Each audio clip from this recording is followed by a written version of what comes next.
केंद्र सरकार की लापरवाही के चलते चिट फंड कंपनियां का शिकार बने हजारों लोगों ने आज मथुरा में प्रदर्शन का केंद्र सरकार से अपना पैसा वापस दिलाए जाने की मांग की। उन्होंने केंद्र सरकार पर वायदा खिलाफी का आरोप लगाते हुए चेतावनी दी है कि सरकार ने उनका पैसा वापस नहीं कराया तो आंदोलन तेज किया जाएगा। आपको बता दें, पंजाब, हरियाणा, कर्नाटक सहित 20 राज्यों के 300 जिलों से आए हजारों की संख्या में पीड़ितों ने फरे इलाके के चुरमुरा नपुल के निकट एकत्रित होकर चिट फंड कंपनियों द्वारा हड़पे गए करोड़ों रुपए की रकम वापस दिलाए जाने की मांग की। उन्होंने केंद्र सरकार से संसद में कानून पारित करने की मांग की।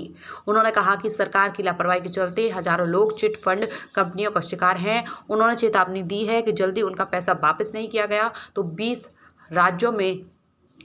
20 राज्यों के हजारों लोग दिल्ली कूच कर संसद घेरेंगे। आइए सुनते हैं उनका क्या कहना है। सरकार ने कानून तो बना दिया, लेकिन वो खाली एक लोगों के हाथ में लॉलीपॉप दे दिया। उसका 6 साल हो गए, आज तक कोई पैसा वापस किसी का आया नहीं।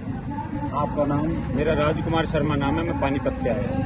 तो यहाँ कितनी कंपनी के ठगी के शिकार लोग एकत्रित हुए? यहाँ जो जितने मैं जानता हूँ वो तो 44 कंपनियों की FIR तो हमने करवाई है पानीपत, करनाल में, हरियाणा में, लेकिन यहाँ और भी ज्यादा होंगी कंपनियां। सैकड़ों नहीं है साहब, ये हजारों लोग हैं और ये संसद द्वारा सर्वसम्मति से बनाए गए कानून अनियमित जमा योजनाएं पाबंदी अधिनियम 2019 को देश भर में क्रियान्वित करवा के देश के 50 करोड़ ठगी पीड़ितों के भुगतान की मांग करने के लिए आज यहाँ आए हैं। क्योंकि पावन पवित्र भूमि है, ब्रजमंडल है, भगवान श्री कृष्ण की जन्मभूमि है, पंडित दीनदयाल उपाध्याय साहब की जन्मस्थली है और भी बहुत सारे कारण हैं यहाँ इकट्ठे होने के। ये आप सामने बिल्डिंग देख रहे होंगे, KBCL नाम की एक ठग कंपनी थी, उसने लोगों के पैसे से ही बनवाई है ये। और KBCL जैसी 3 लाख कंपनी है साहब देश में, जिन्होंने ऐसी हजारों लाखों बिल्डिंगें देश भर में बनाई हैं।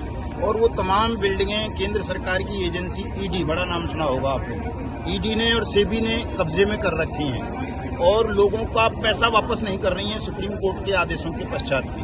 कानून बनाया है कि DM, SDM, तहसीलदार ये अपने क्षेत्र के ठगी पीड़ितों से आवेदन लेंगे, 180 दिन में उनकी जमा राशि का 2 से 3 गुना पैसा देंगे, ऐसी तमाम बिल्डिंग्स को बेच करके पूरे देश में। लेकिन प्रधानमंत्री की नीयत खराब है, वो कभी SEBI को सौंप देता है मामलों को, कभी ED की टांग घुसा देता है इनमें, DM को, SDM को, तहसीलदारों को पावर नहीं दे रहा है। इसके विरोध में आज का ये हमारा कार्यक्रम है यहाँ शांति। अटेंशन जॉब सीकर्स, इंडिया का biggest job fair is here. 1st and 2nd August at Sanskriti University, Mathura. Over 100 top recruiters offering 2000 plus jobs. Eligibility: all passed out students. So don't miss this golden chance to shape your future. Register now at sanskriti.edu.in. Brought to you by Sanskriti University, where careers begin.